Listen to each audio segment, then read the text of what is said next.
Vamos falar do Enem agora? O primeiro dia já passou, 2.400.000 estudantes fizeram as provas de linguagens, ciências humanas e a redação nesse fim de semana.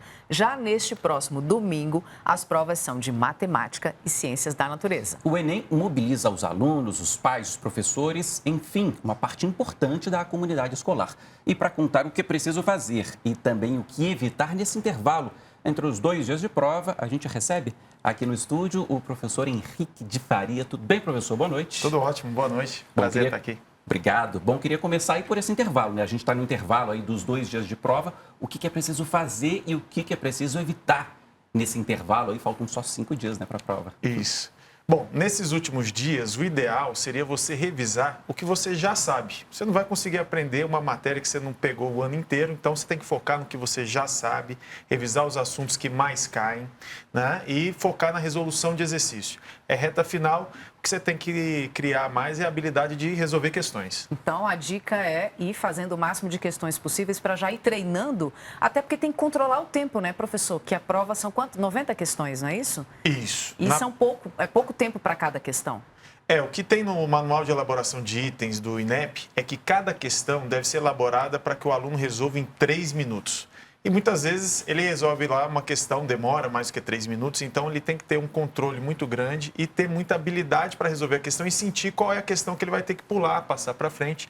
São 45 questões de ciências da natureza e 45 questões de matemática. E qual é a dica para controlar o tempo? Só para complementar aqui, já que é tão difícil assim.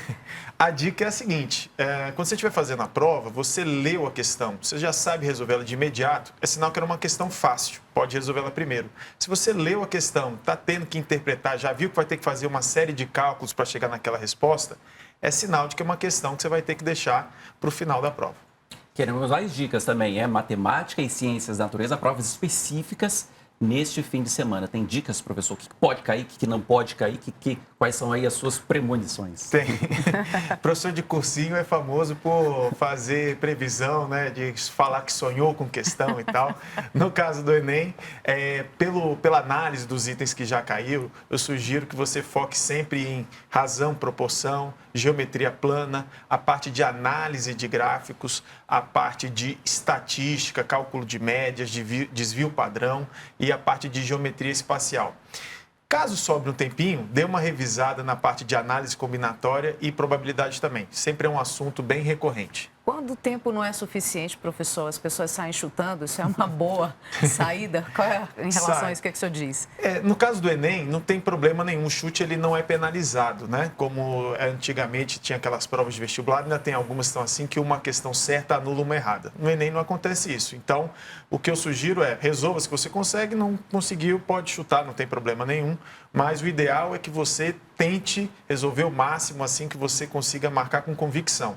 Lembre-se sempre de separar uns 30 minutos mais ou menos para o preenchimento do cartão de respostas. Tem aluno que fica muito concentrado resolvendo as questões e acaba perdendo o foco e não consegue tempo hábil para resolver ali, para preencher o cartão mesmo, sabe?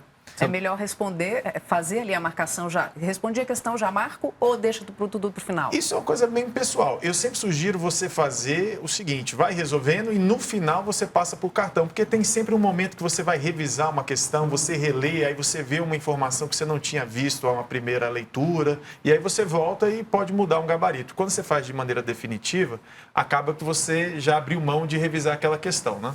A gente fala sempre em controlar, né, a ansiedade nesses dias que antecedem as provas e como fazer para controlar ali na hora da prova. Eu vou beber água, vou evitar, vou comer alguma coisinha, vou sair um pouco, vou respirar um pouquinho. Como é que faz isso, professor, durante a prova?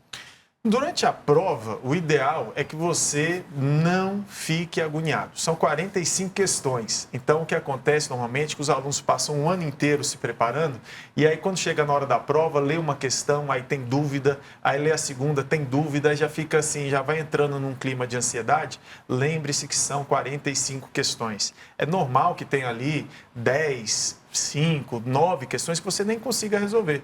Então, está muito nervoso? Levanta realmente, vai, respira um pouquinho, vai ao banheiro, mas cuidado, o tempo é escasso, são só 5 horas de prova. Tudo bem? E o professor volta no domingo, né, Paulo? Exatamente, Vamos lembrar é aqui. bom lembrar isso, né? A gente tem um Caiu do Enem aqui na TV Brasil, que corrige, que analisa aí a prova ao vivo. O professor Henrique vai estar aqui No domingo a gente se encontra, né? Isso. No domingo eu vou estar aqui com vários colegas tem uma colega de matemática, tem uns colegas das ciências da natureza.